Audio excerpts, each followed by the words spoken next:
morning, everyone. Change is the only constant in the world. This fact not only applies to people, but applies to every business in the 21st century. To better demonstrate this fact, I would like to talk about two examples. But first, we have to go back 11 years.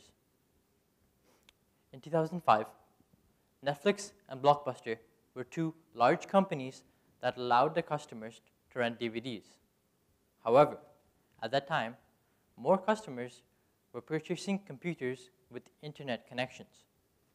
This was the change.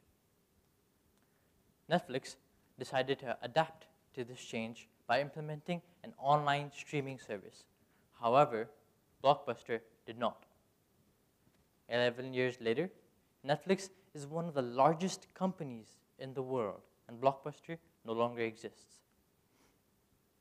The second example I would like to talk about is of Amazon and Barnes & Noble.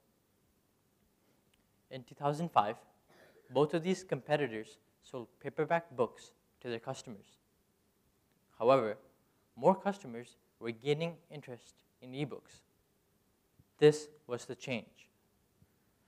Amazon decided to adapt to this change by investing in ebooks. However, Barnes & Noble did not. Today, Amazon holds an enormous 67% share of the entire ebook market, unlike Barnes & Noble's. So, by now, it should be clear that it is essential for every business to adapt to the changes taking place in its industry if it plans on surviving and succeeding. Now, I would like to talk about the current IT trends in the retail industry and how they are impacting a customer's shopping experience. The first trend I would like to talk about is tech-savvy customers. Today's customers are much more tech-savvy and independent than their prior generation. They would rather use a kiosk for product information, price checkers to check the price of the product, self-checkout counters to complete the transaction, and mobile phones for updates. They care for customer experience in a different way.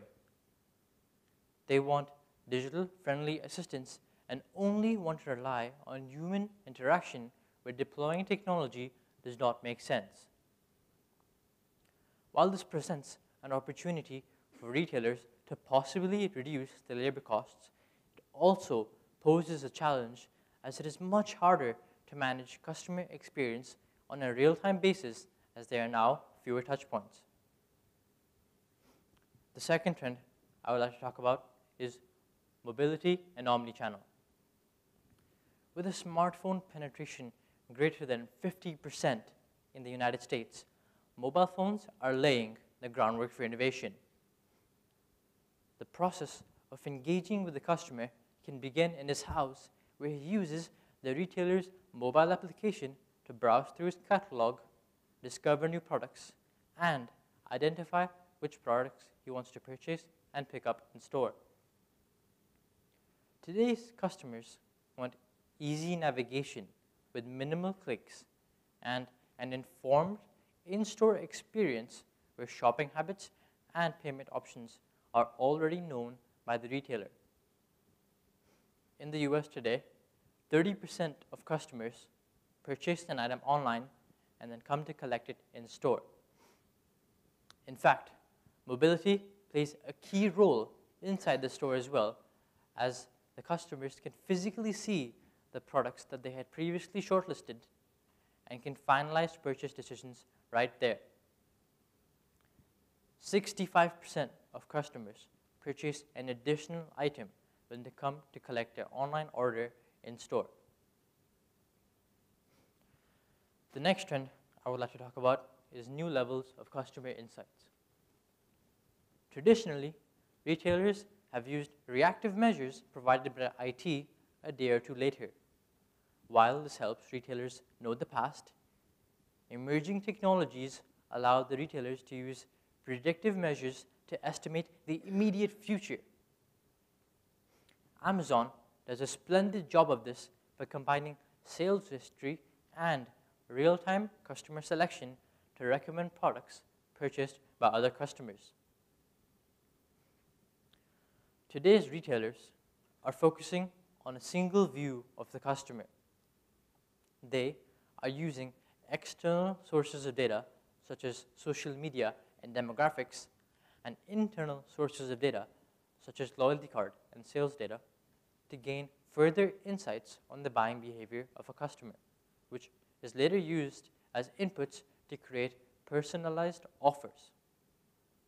Some of the top investments in customer insights include market basket analysis, loyalty card analytics, and social media analytics. The next trend I would like to talk about is real-time retail. The ability to identify and engage with the customer digitally as soon as he enters the store completely changes the way a customer perceives a retailer. This trend is soon to become an expectation, as customers will soon expect a seamless in-store experience. To help better demonstrate this trend, I would like to talk about an example. Let's say a Mr. Smith enters the store. A beacon inside the store uses Bluetooth to identify Mr. Smith, and then notifies Mr. Smith's favorite sales associate that he has entered.